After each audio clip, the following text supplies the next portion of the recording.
Welcome to the Bringing Intimacy Back show, where intimacy is real. Today, our topic is about human sexuality as a continuum.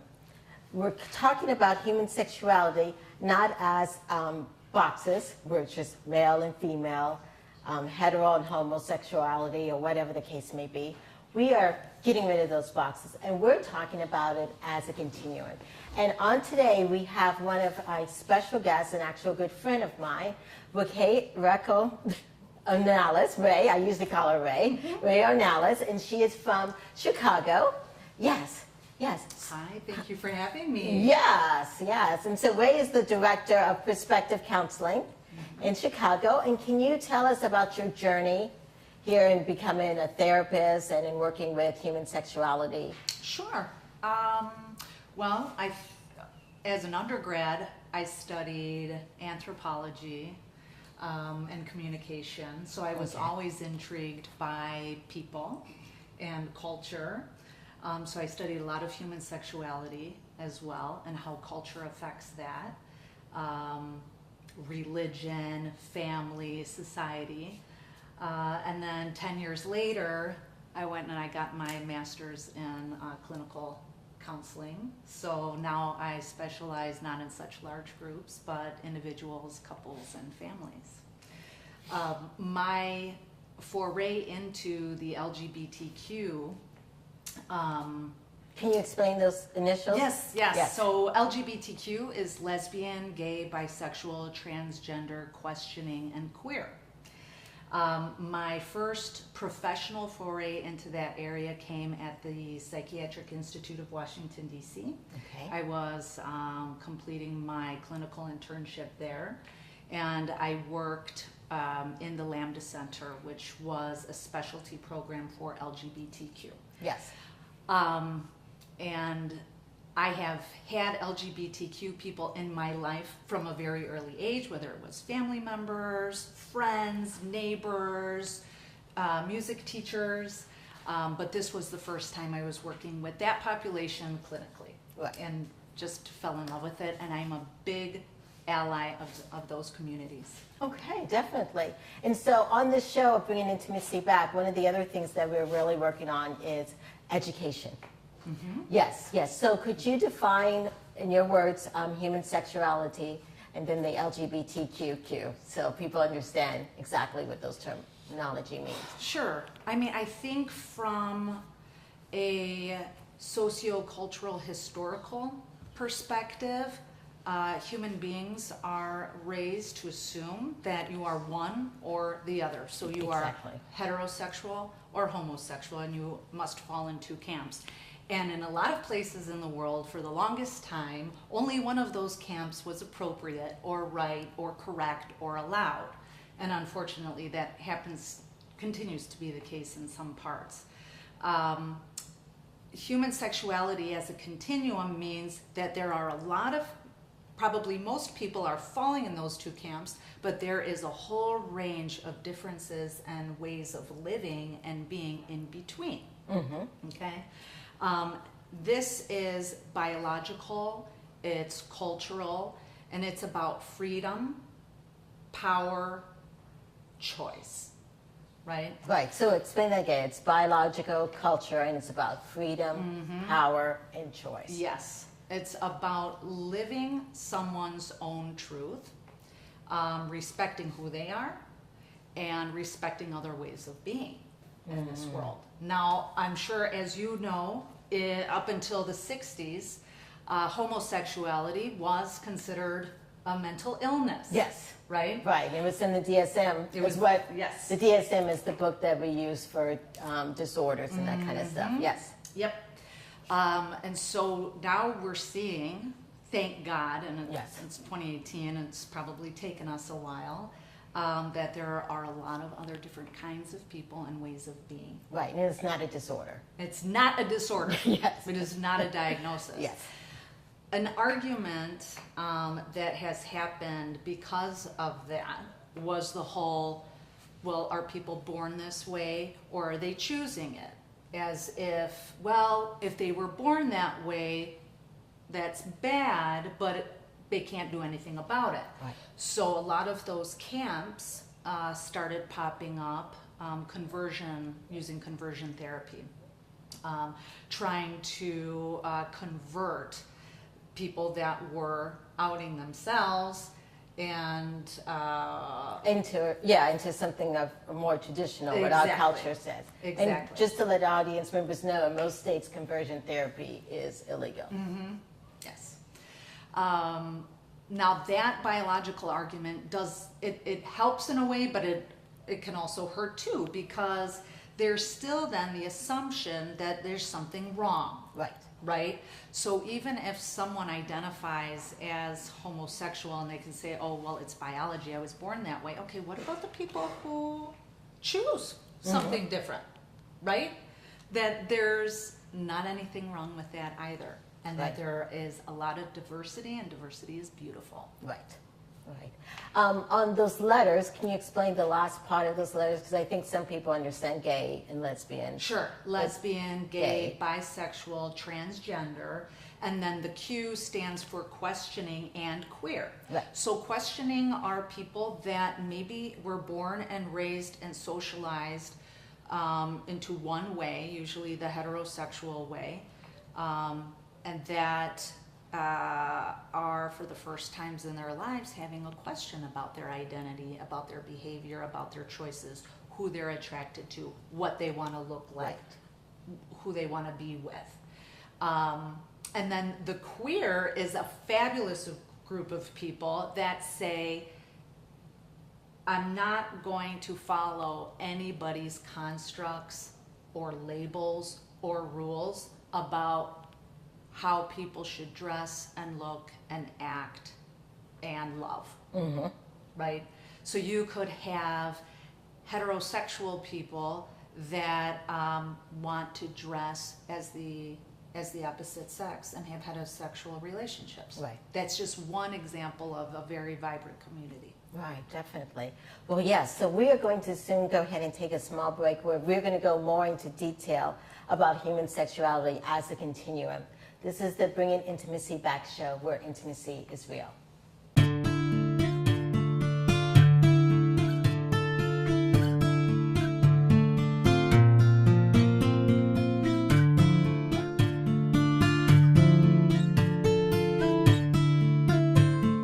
Welcome back to the Bringing Intimacy Back show, where intimacy is real. Today, we've been talking about human sexuality as a continuum. And today we have on this show a good friend of mine, a counselor from Chicago. She's actually the director of Perspective Counseling in Chicago, Ray Ornelas. Yes, yes. And so, Ray, as we've been talking about human sexuality as a continuum, one of the things that I do want to go back to, or just even educate our audience about, is there a difference between your sexual identity and your sexual orientation? Because sometimes people are going to hear those words as we talk. Mm-hmm, sure. So sexual orientation basically means who you sleep with. Right. Who you're attracted to. Who you are attracted to. Yes. Mm-hmm. Sexual identity is a conglomeration, a variety of factors, and it's very personal. And I would say people should have the freedom to choose how they identify. Right. And then it doesn't have to be one thing. Right. Or one way. Right. Right. But some people are thinking, because going back to the transgenders, that how, you're born one way, that's where you should identify. Mm-hmm. Yes, but there goes the shoulds again. Right? I mean, there's a big push now for those that are born with both organs, both male and female organs, not to have anyone decide until they're ready, until they're about, closer to puberty, and then they make that decision. These kinds of topics bring up a lot of discomfort and a lot of anxiety for people who, and it makes sense because it can be shocking to people, and it's very new, and it's a big adjustment. But at the same time, it's real and it's happening all the time. I just don't think that we heard about it as much before. Right. And so now, as we're hearing about it on television and all that kind of stuff, how do you think how we're raised in our culture affects how we are intimate with one another or our freedom of expression? Well, I remember very clearly working with a gentleman who was probably in his 50s, maybe Okay. 60s. Okay. He was raised in a staunchly religious household, very conservative and traditional, and his only path was heterosexuality. Okay. Because of those pressures, he married a Right. female. They never had children. After many unhappy years, they divorced, and that's when he decided to come out and live as a gay man. Okay. But this is him in his 50s or his 60s, and he had come to us with the anxiety disorder. Right. Not only that, internalized homophobia. Right. Okay, he had a lot of trouble accepting who he was and who he wanted to be with and how to go about that so late in life and without a lot of support. So how you're raised, where you're raised, when you're raised really affects a lot of your internalized thinking. Right. Right. Yes. Right. And how is someone, when someone is out there and maybe there's something internal that they're struggling with, how do they know that they're struggling with their sexual identity? Because sometimes you don't know until you're sitting in to a therapist's office and it's been a while of questioning and all that. I tend to think most people know. They're just afraid to express it, right? Okay. Or they're waiting for the right person or the right opportunity to be able to do that, or to find a community. So the LGBTQ communities are really important in terms of meeting your tribe. Right. And feeling proud of who you are and meeting other people that are like you. Right. And that can support you and help you through all those different difficult phases of coming out and transitioning into a different lifestyle. Okay. Yes. And so on the flip side, we may have audience members who are listening and maybe they have a child or a significant other who is struggling. Yes, actually, I had a case like that. The mother of an adolescent was very upset that her daughter was experimenting. Okay. I have a feeling this was, it was a Catholic household where heterosexuality was the norm, Right. and anything that deviated away from that was seen as, either a sin or weird or not tolerated. Okay. And when I got the phone call, I was like, well, who's the client? Yes. Right? Because the daughter is not having a problem. Yes. She's living her life, she's experimenting, and she's trying to be true to herself. It seemed to me that the mom needed counseling Yes. because now she has this, she doesn't know how to relate to her daughter anymore. Or what other people will think. Yes, especially. Yes. Right. Neighbors, church, at school. And when I got to know the daughter, she, it's funny because a lot more the younger generations, they're growing up already knowing these communities. Right, because it's all out there. Yes, they're a lot more free. They're Okay. a lot more free to choose and feel okay when they do. It's the older generations that have a more difficult time. Right, that are thinking, oh my gosh, what if other people find out and that kind of stuff. And Yes. so, Yes, or this is a choice, or what did I do wrong, or she's not going to get married and have that wedding, and is she going to have kids? And the truth is, you can still have all of those things. yes, you can. You can have all of those things. You can. And I'm glad you mentioned that because sometimes parents do think, oh my gosh, what did I do wrong in my parenting? And sometimes it has nothing to do No. about you or where Nope. someone is on the continuum. It's that person. That's right. Yes, and that person has to be learning how to be authentic. Exactly. Right. And they need the support and the freedom to be able to do that in healthy ways. Right. Because if they don't have that, then things go underground. Right, definitely. And so I'm glad we have just been talking about being authentic, because that's what all this is about, and especially as we're looking at human sexuality as a continuum. When we come back, we're going to give you some tools on how to figure out where you're at and how to move forward. This is the Bringing Intimacy Back show, where intimacy is real.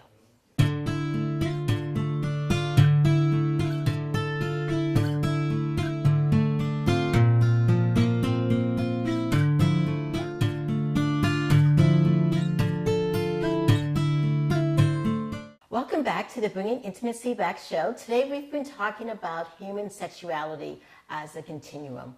We've been getting rid of the boxes, and it's a process. It's a continuum. And today I have on the show a friend of mine, a colleague who's a licensed mental health counselor in Chicago, Illinois. Her name's Ray Ornelas. Yes, and so Ray, as we're listening and the audience members are listening, what is the first effective tool to help a person understand what their sexuality is and their preference? Okay, so the first thing I would say is self-awareness. Okay, so creating self-awareness. So your show is all about intimacy. There's Yes. self-intimacy too. Yes. Right? And you're not going to be intimate with anybody else unless you're intimate with yourself. And that's knowing who you are, what your preferences are, what your limits are. And you're not going to know that until you feel free and supportive in trying things out. Okay. So you're talking about also trying new things. Yes. Not assuming that there's only one right way. Right. Yes. Yeah, so the first thing is that self-awareness. Because once you know yourself. Yes, people usually do. They Right. usually do. They just need, sometimes I think of myself as a guide that says, okay, yep, this is what you're thinking. This is how Right. you're feeling.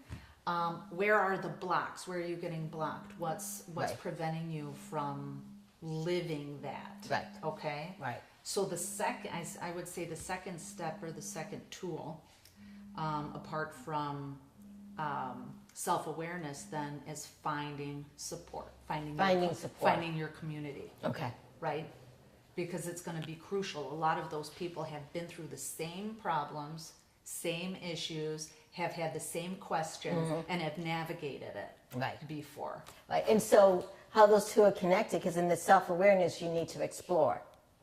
You can't, you can do some of it in your house, but you really need to get out. You got to get out. And You be gotta get around out and different meet people, yes. meet people and that kind of stuff. And Yes. then, like you said, as you're meeting people, you find a group of people, different groups, doesn't matter, that you can connect with. That's right. That's And that right. provides the support. Exactly. They become your tribe, Right. right? And they're helpful in terms of creating a social network and being personal guides on your journey and letting Right. you know what to expect. And hey, it's okay. I've been there too. Right. Been there, done that. This is how I figured it out. Definitely. Yeah. Yes. Yeah. So what's the third step?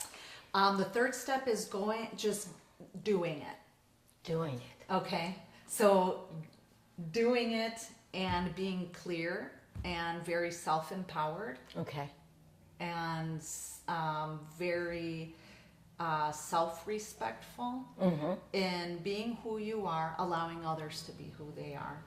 A lot of people want to hit other people over the head. Right. Right. Well, this is who I am now, and then maybe they are disowning them, so they go to the other extreme, right? Okay. So where the families or friends or church or whatever community would have disavowed them, now these people want to disavow that, and it doesn't always have to be that way. In fact, I think probably the most beautiful resolution is a coming together. Right. Is that there is room for everyone. Right. And that is the most beautiful one, but I do know that there are people out there listening, but that's not their norm.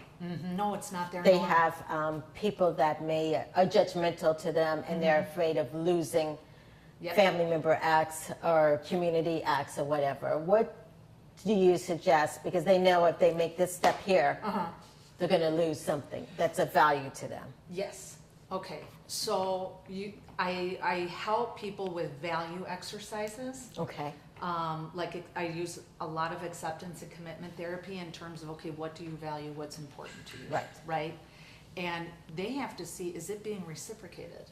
Okay. How important are you to someone or something if they are very quick to just throw you out, Right. kick you out, Right. right? Number one. Number two, there's always another community with wide open arms for them to join. So don't ever think that you're alone. Right. You're just, trust me, you're never alone. Right. And the third thing I think is really important is everyone does this their own way. Yes, I'm glad you put Their mention. own Yes, so time, you don't their have to own go way. from 0 to 100. No. This is all Some baby people steps. do, and it's great. Right. Other people, It's baby steps. Yes, and that's fine. And each person has the right to do it the way they want it, to come out how they want, to whom they want and when. Right. It's no one else's decision. Right. They have a right to the amount of privacy. Yep. Right. Right. I'm glad you put that out there because that's really critical, and I want people to know that and understand that. Yes, yes, that we all have our different special ways. And so you have a thriving practice in Chicago? Yes, we are. Can you talk about perspectives? Yes, Perspectives has been around for 35 years. Okay. We are a large group private practice. We have 8 offices and growing.